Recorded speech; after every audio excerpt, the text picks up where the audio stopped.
नमस्कार प्यारे विद्यार्थियों।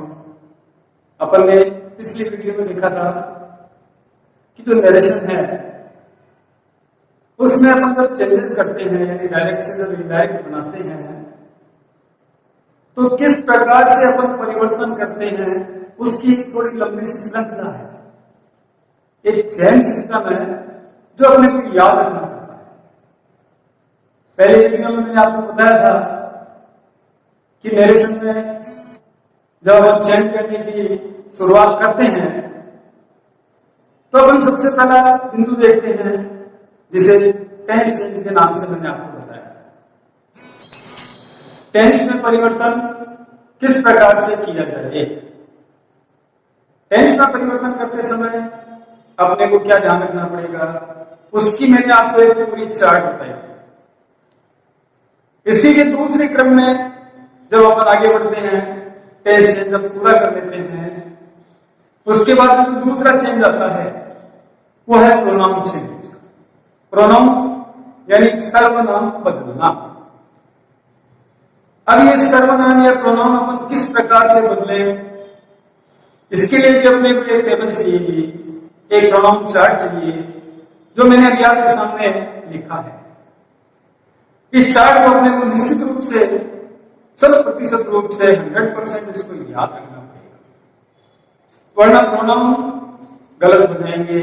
और डायरेक्ट इनडायरेक्ट एक अपना ऐसा टॉपिक है जो गणित के गुणनखंड की तरह है। यदि एक स्टेप भी गलत हो जाती है तो अपना पूरा सेंटेंस गलत हो जाता है। इसलिए टेंस चेंज के साथ साथ जो दूसरा बिंदु आता है वो प्रोनाउन चेंज का। अब प्रोनाउन चेंज कैसे करें, कैसे पहचानें, क्या चेंज करना है उसको अब आपको देखना है। प्रोनाउन चेंज कहां करते हैं, जैसे कि मैंने आपको पहले बताया था डायरेक्ट इनडायरेक्ट के वाक्य में दो भाग होते हैं, एक रिपोर्टिंग वर्ब, दूसरा रिपोर्टेड स्पीच। रिपोर्टिंग वर्ब में सब्जेक्ट होता है, वर्ब होती है और ऑब्जेक्ट भी होता है। सभी वाक्य में ऑब्जेक्ट हो जरूरी नहीं है, लेकिन सब्जेक्ट और वर्ब निश्चित रूप से इसमें होते हैं। जब अपने को रिपोर्टिंग वर्ब का पता चला इसमें कौन सा सब्जेक्ट है, कौन सी वर्ब है, कौन सा ऑब्जेक्ट है, तो अपना जो अगला कदम बढ़ता है वो रिपोर्टेड स्पीच की ओर जाता है। रिपोर्टेड स्पीच भी एक पूरा वाक्य है जिसमें सब्जेक्ट, सहायक, helping verb, main verb, object और अन्य भाग भी जुड़े हुए होते हैं। अपने को मुख्य जो परिवर्तन करना है प्रोनाउन चेंजेस का वो रिपोर्टेड स्पीच के सब्जेक्ट में करना होता है। रिपोर्टेड स्पीच का जो सब्जेक्ट दिया गया होता है उस सब्जेक्ट में परिवर्तन करना होता है, लेकिन कैसे कैसे का जवाब ये होता है कि अपन रिपोर्टिंग वर्ब के सब्जेक्ट को देखेंगे। यदि वो first person, second person, third person इनमें से यदि कोई है तो अपन उसको किस प्रकार से परिवर्तित करते हैं ये चार्ट देखें। इससे पहले अपन एक छोटा सा कीवर्ड समझ लेते हैं जो इस चार्ट को अप्लाई करने का फार्मूला है, यानी सूत्र जिसे कहते हैं, कीवर्ड जो लिखा गया है, यानी इसका फार्मूला है सन बट्टे 123। इतना चार्ट याद रखने के बाद यदि अपन ये थोड़ी सी बात और याद कर लेते हैं तो अपना प्रोनाउन चेंज सही हो जाता है। सन बट्टे 123, इसमें इसका मतलब है सब्जेक्ट, ओ का मतलब है ऑब्जेक्ट और एन का मतलब है नन, यानी कुछ नहीं। नीचे दिया गया 1 2 3, 1 2 3 123, तो 1 2 3 का मतलब है, एक का मतलब फर्स्ट पर्सन आई और वी, 2 का मतलब सेकंड पर्सन यू, 3 का मतलब third person he see it they. अब जो मैंने यहां पे पर्सन लिखी है ये पर्सन अपने को रिपोर्टेड स्पीच में देखनी है। यदि रिपोर्टेड स्पीच में फर्स्ट पर्सन दिया गया है तो वो किसके अनुसार बदलेगा, अगर रिपोर्टेड स्पीच में सेकंड पर्सन दिया गया है तो वो किसके अनुसार बदलेगा, यदि रिपोर्टेड स्पीच में थर्ड पर्सन दे दिया तो वो बदलेगा या नहीं बदलेगा, ये चार्ट अपने को बताएगा। तो ये चार्ट अपन इसको थोड़ा ध्यान से देखते हैं कि कैसे काम करता है। जब अपने को रिपोर्टेड स्पीच में फर्स्ट पर्सन मिलता है। इससे पहले बताता हूं, अभी तक अपन ने सब्जेक्ट के बारे में नहीं पढ़ा, सिंगुलर और प्लूरल, लेकिन यहां पर अपने को पर्सन भी ध्यान में रखने हैं। तो फर्स्ट पर्सन में सब्जेक्टिव केस में आते हैं आई और वी, यानी रिपोर्टेड स्पीच का जो सब्जेक्ट होने वाला है वो या तो आई है या वी है।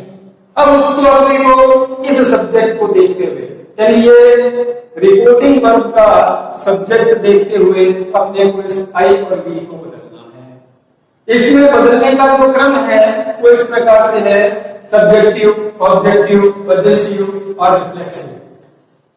तो आई मी में जाता है, माई में जाता है, माइंड में जाता है, माई सेल्फ में जाता है, वी अस में जाता है, अवर में जाता है, अवर्स में जाता है, अवर सेल्फ में जाता है। इसी प्रकार जब सेकंड पर्सन की बात करें तो सेकंड पर्सन यू होता है। यू जब सेकंड पर्सन है तो ऑब्जेक्टिव केस में भी इसको यू में लिखा जाता है और पजेसिव केस में योर और योर्स में बदल दिया जाता है, और रिफ्लेक्सिव केस जो होता है तो इस यू को योर सेल्फ में बदल देते हैं। इसके बाद बारी आती है थर्ड पर्सन की, जिसमें सबसे ज्यादा है ही, सी, इट, दे। तो जब थर्ड पर्सन अपने को मिलता है ही, तो वह हेल्प में ऑब्जेक्टिव केस में जा सकता है, पजेसिव केस है तो हीज या हिज, रिफ्लेक्सिव केस है तो हिज है। इसी के क्रम में जब अपने को सी मिलता है, सी ऑब्जेक्टिव केस में हर बदल जाता है, पजेसिव केस में यहाँ पे दो लिखी है, इसका मतलब ये एक एडजेक्टिव है और एक प्रोनाउन है, हर और हर्ष में।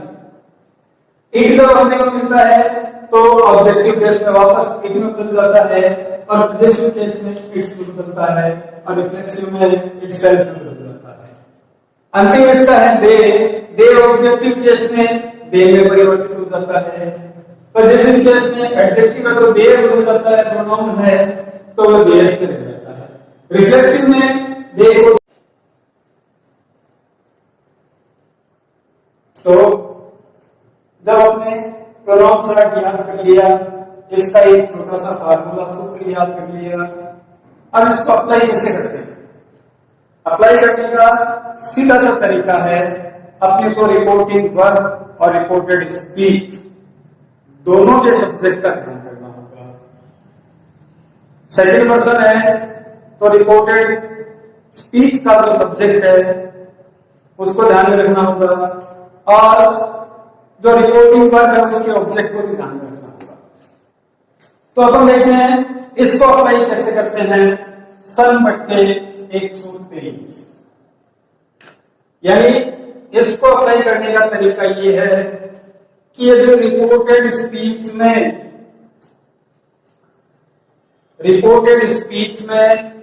जो सब्जेक्ट है वो यदि फर्स्ट पर्सन है तो वो रिपोर्टिंग वर्ब के सब्जेक्ट के अनुसार बदला जाएगा, और इसी में यदि रिपोर्टेड स्पीच में सेकंड पर्सन सब्जेक्ट है तो वो रिपोर्टिंग वर्ब के ऑब्जेक्ट के अनुसार बदला जाएगा, और यदि रिपोर्टेड स्पीच में थर्ड पर्सन सब्जेक्ट है, वो सिंगुलर या प्लूरल कोई सा भी हो सकता है, यदि थर्ड पर्सन सब्जेक्ट है तो उसमें कोई भी परिवर्तन नहीं करेंगे, इसलिए इसका एन लिखा जाता है।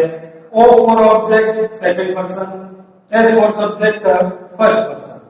ये फॉर्मूला याद रखना बहुत ही आवश्यक है। अब अपन इसके एक एग्जांपल देखते हैं कि अपन इसमें परिवर्तन इस फॉर्मूले को लगा करके चेंजेस कैसे करें। तो अपने वाक्य लिखा, Ram said I am eating a mango. देखिए परिवर्तन की यहां तक 3 चरण पूरे होते हैं। जब अपने में ये पता है कि इनको परिवर्तित करने के लिए सबसे पहला परिवर्तन हम करते हैं इस इन्वर्टेड कॉमास को, जो इन्वर्टेड कॉमास दिए जाते हैं इनको रिमूव करते हैं।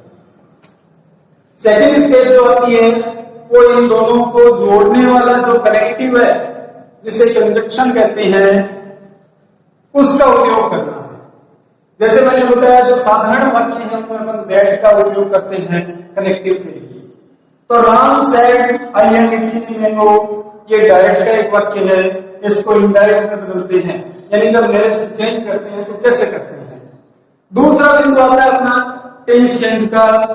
तो अपने को टेंस चेंज मैंने बताया, यहाँ पर सेकंड पर्सन सॉरी यहाँ पर पास्ट टेंस हो तो आगे वाले हिस्से में अपन टेंस चेंज करते हैं। अब आगे वाले हिस्से में रिपोर्टेड स्पीच में अपने को देखना पड़ेगा कौन सा टेंस है। तो अपन यहाँ पर देखते हैं एनसाइक्लिया है, ये वर्ड की फोर्थ फॉर्म है। तो इज आर एंड जहां साइक्लिया लगती है वो प्रेजेंट कंटीन्यूअस का वाक्य होता है और इसमें साथ में वर्ब की फोर्थ फॉर्म जुड़ी हुई रहती है। दो चीज हो गए, इन्वर्टेड कोमा, कलेक्टिव और ब्रिटिश टेंस चेंज। जब अपने को ये पता चल गया कि ये प्रेजेंट कंटीन्यूअस है तो अपन ने पीछे चार्ट में देखा था पूरा प्रेजेंट पूरे पास्ट पे जाता है, यानी प्रेजेंट कंटीन्यूअस है वो पास्ट कंटीन्यूअस में जाएगा। अब अपन करते हैं इसमें प्रोनाउन चेंजेस। सूत्र ये कहता है कि यदि रिपोर्टेड स्पीच में फर्स्ट पर्सन है, इसका मतलब अपने को यहाँ पर इस सब्जेक्ट को देखना पड़ेगा कि ये कौन सा पर्सन है। जब अपन ने यहाँ पर आई चार्ट में भी अपन ने लिखा था आई है तो सब्जेक्ट फर्स्ट पर्सन है। जब आई अपने को फर्स्ट पर्सन में मिलता है तो इसको बदलने का जो आधार है, बेस है, वो आगे का सब्जेक्ट है। इस आगे के सब्जेक्ट को देखेंगे कि ये कौन सा है। जब अपन देखते हैं आगे का सब्जेक्ट एक नाम लिखा गया है राम, राम को जब अपन प्रोनाउन में परिवर्तित करते हैं तो जब उसे बुलाना हो बताना हो तो उसकी जगह वह का उपयोग किया जाता है। तो वह यानी ही फर्स्ट पर्सन में राम की जगह जो अपने को प्रोनाउन काम में लेना है वो यहाँ पे आ जाएगा ही। तो अपना वाक्य किस प्रकार से बदल जाएगा, राम सेड दैट कनेक्टिव। यहाँ पे जो आई सब्जेक्ट था वो राम के अनुसार होगा, तो राम की जगह अपने उसका नाम लेना है क्योंकि अपन तीसरे व्यक्ति को बात बता रहे हैं। तो राम की जगह अपन ने यहाँ पर जो प्रोनाउन लिया वो ही आ जाएगा। और प्रेजेंट कंटिन्यूअस पास्ट कंटिन्यूअस में जाता है, ये साइड में वाचमल है तो ही के साथ वाज लगता है, बाकी सारा सेंटेंस सेम रहता है। तो अपने सूत्र की जो पहली पंक्ति थी सन बटे 123 की सब्जेक्ट फर्स्ट पर्सन, यानी रिपोर्टेड स्पीच का फर्स्ट पर्सन रिपोर्टिंग वर्ब के सब्जेक्ट के अनुसार बदला जाता है। आई को राम के अनुसार बदला तो यहाँ पर दिया गया। अब इसी का दूसरा भाग सेकंड पर्सन आदमी के ऑब्जेक्ट के अनुसार बदलते हैं। वाक्य मैंने लिखा आपके सामने, Ram subject said verb to Shyam, Shyam होंगे इसका ऑब्जेक्ट। इन्वर्टेड कॉमास के बाद जो सब्जेक्ट है वो यू वर्ब प्लेइंग। छोटा सा वाक्य है, ज्यादा बड़ा नहीं है, समझने की दृष्टि से बहुत बड़ा है। यू इसका सब्जेक्ट, रिपोर्टेड स्पीच के वाक्य का यू सब्जेक्ट है। अब अपने को इसमें पहचान करनी कि कौन सा पर्सन है। तो सबसे बढ़िया बात यही है कि जब भी अपने को यू दिखे इसका मतलब सेकंड पर्सन है। इसके अलावा अपने को सेकंड पर्सन में और कुछ नहीं मिलता। तो you second person verb playing यानी पास्ट कंटिन्यूअस टेंस जो मैंने आपको बताया था पास्ट वाला किस प्रकार से बदलते हैं, यानी पहला तीसरे में, यानी अपने को पास्ट इंडेफिनिट मिलता है वो पास्ट परफेक्ट में बदल देते हैं। दूसरा पास्ट कंटिन्यूअस, पहला तीसरे में, दूसरा चौथे में, चौथे में यानी past perfect continuous had being लगता है। अब देखते हैं इसमें अपने को पता चल गया यू सेकंड पर्सन है। किसके अनुसार बदलेंगे, इस सूत्र को यदि अपन काम में लेते हैं तो जब सेकंड पर्सन हो वो रिपोर्टिंग वर्ब के सब्जेक्ट के बाद जो ऑब्जेक्ट मिलता है उस ऑब्जेक्ट के अनुसार बदलते हैं। तो यहाँ पर अपने को जो ऑब्जेक्ट मिला वो श्याम, यहाँ पे नाम मिला तो नाम की जगह अपन प्रोनाउन क्या काम में लेते हैं, वह, वो चाहे महिला हो या पुरुष हो। अंग्रेजी में लिखने में इसी करते हैं, लेकिन हिंदी में यदि बात करें तो वह होता है। तो श्याम ऑब्जेक्ट मिल गया। अब ये सब्जेक्ट किसके अनुसार बदलेगा? इस श्याम के अनुसार। तो यू है सेकंड पर्सन, ऑब्जेक्ट के अनुसार बदलेगा, यही अपना सूत्र कहता है। तो श्याम की जगह भी अपन जैसे यहाँ ही लगाया था राम की जगह है, तो यहाँ पर भी अपन सब्जेक्ट में प्रोनाउन ही लिखेंगे। तो अपना वाक्य सॉल्व किस प्रकार से हो जाएगा? तो Ram said to Shyam, connective that, subject यहाँ पर यू था, जो ऑब्जेक्ट श्याम के अनुसार मिल गया यानी ही। टेंस अपना यहाँ पर पास्ट कंटिन्यूअस था। दूसरा टेंस था जो